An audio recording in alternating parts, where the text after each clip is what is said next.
नमस्ते गुरुजी। जी जी। मैंने आपको कई बार मुझे और अन्य शिष्यों को समझाते हुए सुना है कि सही गलत की मानसिकता में मत रहो। जो what is required that we have to do. तो सही गलत की मानसिकता में रहने के नुकसान क्या है? क्या मैं ये कह सकती हूँ कि व्हाट इज़ रिक्वायर्ड वो सही है? देखो, सही और गलत तो कुछ होता नहीं है। तो व्हाट इज़ रिक्वायर्ड ये सही है ऐसा हमारा कहना ही नहीं है, ये वो गलत है ऐसा भी हमारा कहना नहीं है। सही और गलत इसकी जो धारणा है वह हर एक व्यक्ति की अलग अलग रहती है। जैसे समझो कोई आतंकवादी है, तो आतंकवादी के हिसाब से आप लोगों को चुन चुन के मारना यह उसके लिए सही है, लेकिन आपके लिए वह गलत है। अरे ऐसे कैसे मार रहा है।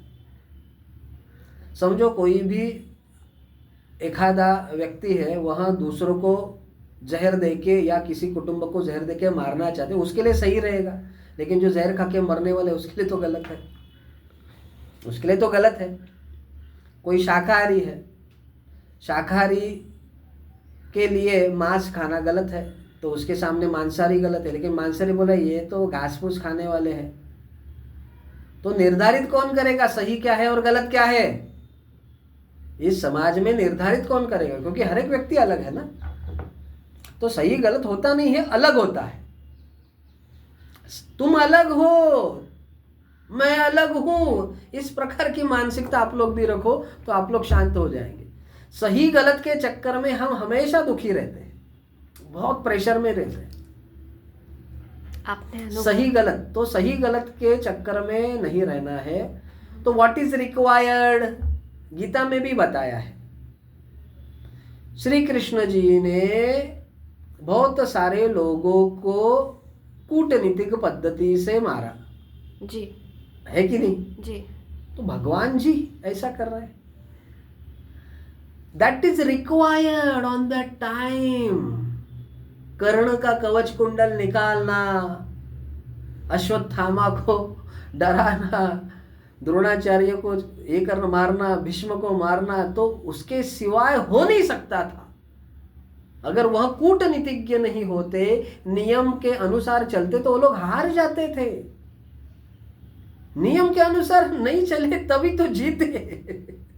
तो व्हाट इज रिक्वायर्ड, राइट। तो उस समय पे जो जरूरी था वो आपको करना है जी, उस समय पे जो जरूरी था वह आपको करना है जी। अभी जैसे कोई भी माता भगिनी है उसको हमको स्पर्श नहीं करना है, ऐसा बोला जाता है कि परस्त्री माते समान। लेकिन वही स्त्री समझो पानी में डूब रही है, वह स्त्री समझो पानी में डूब रही है और उसको बचाने के लिए उसके पास समझो वस्त्र नहीं है, तो भी मैं उसको कैसे भी करके बचा रहा हूं, या कोई भी उसको बचा के बाहर ला रहा है, तो that is required. That is required to touch that lady. उस स्त्री को स्पर्श करना यह जरूरी था। फिर उसका जो भी शरीर का भाग मिले उसको स्पर्श करना, पकड़ना जरूरी, नहीं तो मर जाएगी। तो what is required is the concept. जी। सही गलत के चक्कर में फिर वो मर जाती थी या खत्म, अरे हम स्पर्श नहीं करेंगे, हमारे इसमें लिखा है स्त्री को स्पर्श नहीं करना है, पर स्त्री माते समान, उसको स्पर्श नहीं करना है। अरे लेकिन उसका जो भाग आ रहा है उसको पकड़ के आपको उसको बचाना पड़ेगा ना। उस क्षण की रिक्वायरमेंट क्या है जी, उसको धर्म कहते हैं। जी। तो धर्म को समझना जरूरी। धर्म मतलब क्या है? सही गलत नहीं है। धारयति धर्म, जो धारण करने योग्य है वही धर्म होता है। फिर उस क्षण पे जो धारण करने योग्य है वही आपका धर्म होना चाहिए। जी गुरुजी। अभी समझो कोई भी सांप आपको काटने को आ रहा है तो उसको मारना जरूरी है, लेकिन वही सांप समझो खुद ब खुद पानी में डूब रहा है या कोई समझो उसको मारे तो उसको बचा के उसको भगाना भी जरूरी है। तो हर समय पे सही गलत का प्रमाण गलत अलग अलग हो जाता है ना। तो सही गलत होता नहीं है, जो भी होता है वह अलग होता है। जैसे बहुत सारे जो हमारे हिंदू भाई है वह बोलते हैं कि मुसलमान लोग जिहादी है और वह गजवा हिंद करना चाहते हैं, या वह आतंकवादी करके सबको मारते रहते हैं, हमको काफिर समझते हैं। तो गुरुजी वो तो गलत कर रहे हैं, वो हमारे रामनवमी के ऊपर पत्थर फेंकते हैं, वो गलत करते हैं। मैं बोलता नहीं करते हैं। वो नहीं करते हैं गलत। वो बोलते हैं हमारे मंदिरों को तोड़ते हैं वो गलत, मतलब नहीं कर रहे हैं गलत। वो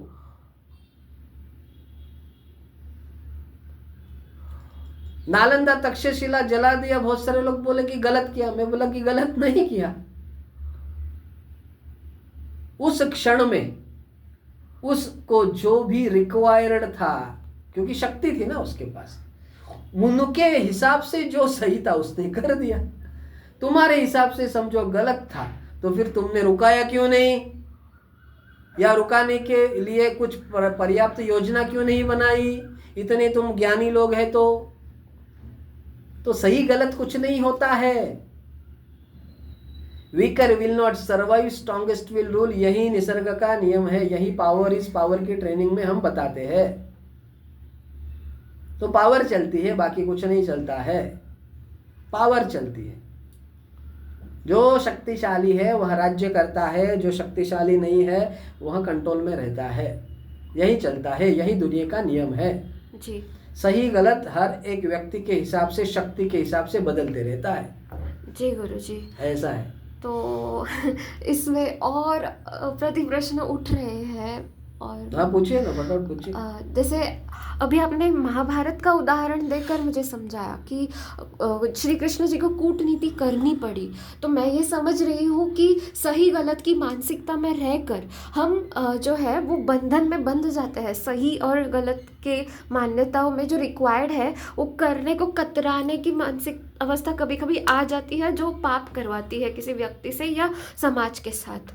परंतु जैसे कुछ चीज़ें हैं जो सही है या गलत है, क्या कुछ चीज़ें निर्धारित नहीं है? जैसे दुर्योधन जो कर रहा था अपने स्वार्थ के लिए, अपना मुझे मेरा राज्य चाहिए, मैं उनको फूटी कौड़ी नहीं दूंगा, और द्रौपदी जी के साथ इतना बड़ा जो है कांड किया उन्होंने, तो क्या वो सही किया उसने अपने एंड से? नहीं, सही गलत के चक्कर में आपको निकलना पड़ेगा।